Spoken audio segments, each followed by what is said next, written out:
In a not-so-distant future, time isn't just money, it's life itself. Everyone is born with 25 years on their clock, but here's the catch. After 25, the countdown begins. You've got to earn more time or it's game over. The rich, oh, they're practically immortal. The rest, well, let's just say time runs out pretty fast. We meet Will, a regular guy in this ticking world.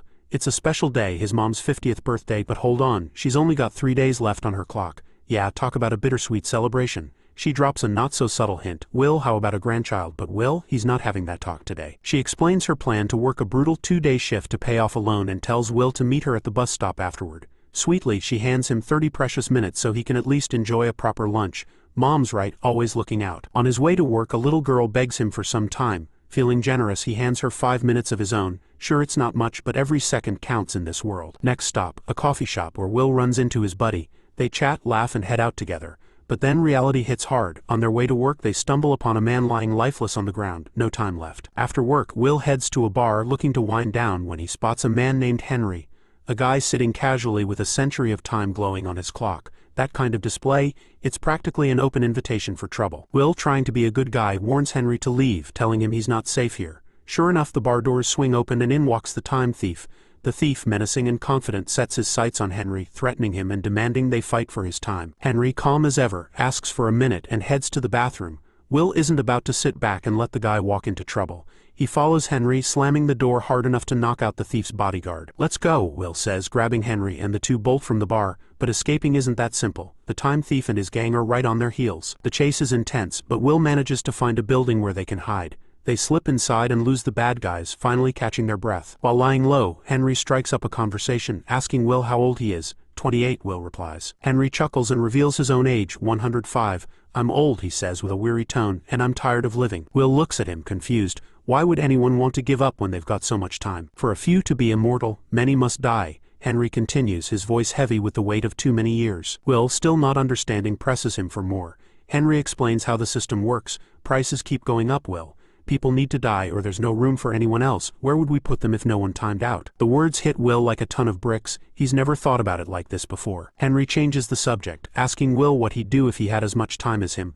"I'd stop watching it," Will replies firmly, "but I wouldn't waste it either." Henry smiles faintly, maybe even a little impressed. Will urges him to get some rest, promising not to take his time while he sleeps. By early morning, Henry is awake, sitting quietly while Will is still fast asleep. Something's clearly on his mind. Henry transfers all his time to Will, leaving just 5 minutes for himself. When Will wakes up and checks his clock, he's stunned to see a century of time now ticking in his favor. Confused, he looks around for Henry and notices a message scrawled on a window. "Don't waste my time." Will rushes out and spots Henry sitting alone on a bridge. But it's too late. Henry's clock runs out and he collapses into the water. Will watches helplessly, unable to save him. Later, Will meets up with his friend Burrell and reveals his newfound fortune. "How long have we been friends?" Will asks. "About 10 years, Burrell replies. Without hesitation, Will transfers a decade to him, saying, "Now I can take my mom to New Greenwich." Meanwhile, Will's mother has finished paying off her loan and heads to the bus stop. But the driver delivers bad news. The fare has doubled from 1 hour to 2. Desperate, she pleads for more time, but the driver refuses, coldly suggesting she run since it's a 2-hour walk. With no help from the passengers, she starts running, her clock ticking dangerously low. As her time dwindles to just 21 minutes, Will realizes something is wrong when she doesn't get off the bus. Dropping the flower he had for her, he sprints to find her. Their eyes meet as they run toward each other, both pushing their limits, but tragedy strikes. Just as she reaches him, her clock hits 0. She collapses in his arms, lifeless. Will breaks down, screaming in anguish, clutching his mother's body tightly. Elsewhere, the timekeepers arrive in the ghetto and recover Henry's body from the river. Meanwhile, Will decides to leave his old life behind and boards a car headed for New Greenwich. The journey costs him an entire year of his newfound time. Upon arriving, Will attracts attention. A suspicious girl watches him as he checks into a luxury hotel, booking the finest suite. The next morning, during breakfast, the waitress notices his pace and remarks, "You're not from here, are you? Because you do everything too fast." The timekeepers, meanwhile, track the stolen century of time directly to Will. Raymond, one of the officers, cryptically mentions that he once knew Will's father. Will enters an exclusive club for the wealthy and donates a year to gain access. Inside, Philippe, a powerful and intimidating figure, questions him. "You must come from time," he says. "Do you have a guard?" Will coolly responds, "I assume I'm among friends." The tension heightens as they engage in a high-stakes poker game. Philippe begins by wagering 50 years. Will matches it confidently. As the game intensifies, Philippe raises the stakes to 2 centuries. Will, undeterred, goes all in, leaving himself with just 30 seconds on his clock. Against all odds, Will wins, walking away with all the time. After the game, Philippe introduces Will to his daughter, Sylvia. She's intrigued by him and invites him to a party her family is hosting. Before the event, Will purchases a sleek car, spending 59 years of his time on it. He drives the car to Philippe's grand party. When he arrives, Philippe proudly introduces Will to his family, his wife, mother-in-law, and of course Sylvia. Will and Sylvia are enjoying a pleasant conversation at the party when she asks him for a dance. As they move to the dance floor, they talk, and Sylvia brings up an observation. She mentions seeing him run once, saying it reminded her of people from the ghetto. Will responds sharply, "You don't know anything," and then invites her to come with him. While the Greenwich timekeepers keep a close eye on Will, he takes Sylvia to the back of the house, where a serene beach awaits. Stripping down, he encourages her to join him in the water. She hesitates but eventually follows, and together they share a quiet, intimate moment, holding their clocks in hand and watching the water shimmer. The tranquil moment is abruptly interrupted as the timekeepers storm Philippe's party. They demand to speak with Will and take him upstairs.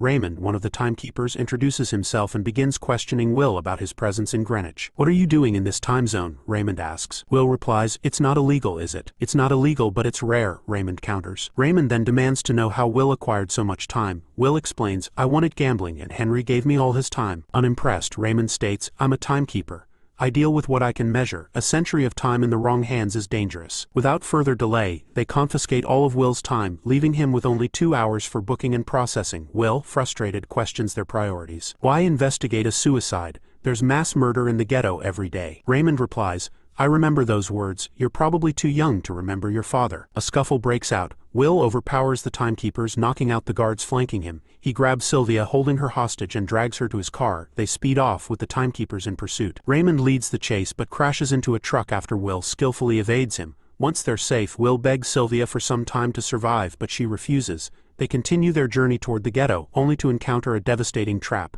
Their car crashes violently, leaving both unconscious. The time thief arrives at the scene and discovers Sylvia's decade of time.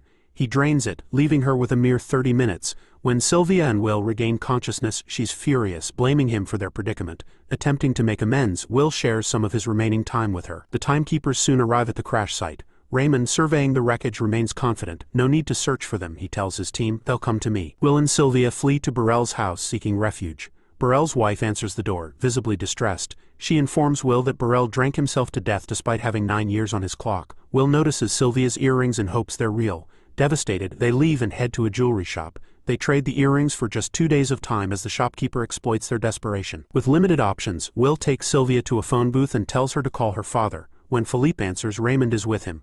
Will demands 1,000 years in exchange for Sylvia's safe return. Philippe hesitates, but his wife persuades him to comply. Meanwhile, Raymond's team traces their location. Will and Sylvia escape once again, eventually finding their way to Will's apartment. While there, Sylvia confronts Will about his background. She realizes he wasn't born into time and is in fact from the ghetto. Will hands her some of his mother's clothes and asks her to change. As she does, they open up about their families. Will reveals that his mother timed out and that his father died when he was young. He was a fighter, Will says, and he knew how to win. Intrigued, Sylvia asks, "How do you win?" Will demonstrates by showing her an arm wrestling technique, one that his father used to survive. She then asks about the moment his clock started. Will reflects, "I was walking on the street and it knocked me over." Sylvia responds to Will's story, saying, "Mine was different. It woke me up." She adds, "My dad gave me a decade to celebrate it." The next morning, Sylvia wakes up to find Will showing her a view of her father's bank. As the bank opened, they order the people in line to leave. Sylvia and Will heads out to call her father, frustrated that he hasn't sent the promised 1,000 years. Will hands Sylvia a gun, saying she might need it. As Sylvia talks to her father, she notices Raymond approaching. She warns Will, and without hesitation, shoots Raymond. They rush to Raymond as he lies on the ground. Sylvia takes his gun, and Will transfers some of his own time to Raymond before they steal his car, leaving him stranded in the ghetto. On the drive, Sylvia asks why Will gave Raymond time. Will explains, "They live day to day, he's probably not going to make it in the ghetto." Meanwhile, Raymond, now vulnerable, is mocked by ghetto residents until his colleagues arrive to rescue him. Using Raymond's car, Sylvia and Will impersonate timekeepers. They stop a car, steal time from a wealthy woman, and take her vehicle as well. Shortly after, their actions are broadcast on the news, with Will labeled a wanted man. Later, Sylvia admits to Will that she doesn't want to go back home. She enjoys the freedom of the ghetto life. They share a tender kiss, deepening their bond. At the same time, Philippe is on a call with representatives from other time zones.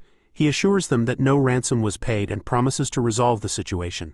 They warn that placing too much time in the wrong hands could destabilize the system. Raymond interrupts Philippe, revealing that Sylvia doesn't want to be rescued. He informs Philippe that a warrant has been issued for Sylvia's arrest and threatens to arrest Philippe himself if he attempts to help her. Philippe tries to bribe Raymond, but the offer is rejected. Meanwhile, Will teaches Sylvia how to aim and fire a gun. She asks him if he would really give away time if he had so much, and he confidently says yes. Inspired, Sylvia tells him she can help him get all the time he needs. They drive to Philippe's bank, where customers are lined up for loans with a staggering 30% interest rate. Sylvia and Will crash their vehicle through the bank's doors and take time from Philippe's reserves. Encouraging customers to take as much time as they need, they create chaos in the bank. Raymond arrives at the scene, observing the disorder. Meanwhile, Will distributes stolen time to people in need, including Burrell's grieving wife. At home, Philippe watches the news of the robbery. Questioning his wife about Sylvia's actions, she tells him, "You've suffocated her and deprived her of freedom." Later, while playing poker in the ghetto, Will and Sylvia spot the timekeepers closing in. Quickly, they leap out of the window and flee as Raymond pursues them relentlessly. They manage to catch a bus but are forced to pay extra due to their wanted status. Reaching a hotel, they book every room to ensure their safety. A man unable to book a room grows suspicious and leaves. That night, the time thief arrives in the ghetto, hunting for Will. He drains a passerby's time to power himself up, using the victim as a decoy. The man from the hotel informs the thief of Will and Sylvia's whereabouts. The time thief and his gang catch Will and Sylvia off guard. The thief explains that the timekeepers allow him to operate because he steals from his own people, not from them. However, he insists on restoring balance by taking Will's time. He challenges Will to an arm wrestling match, promising not to kill him outright.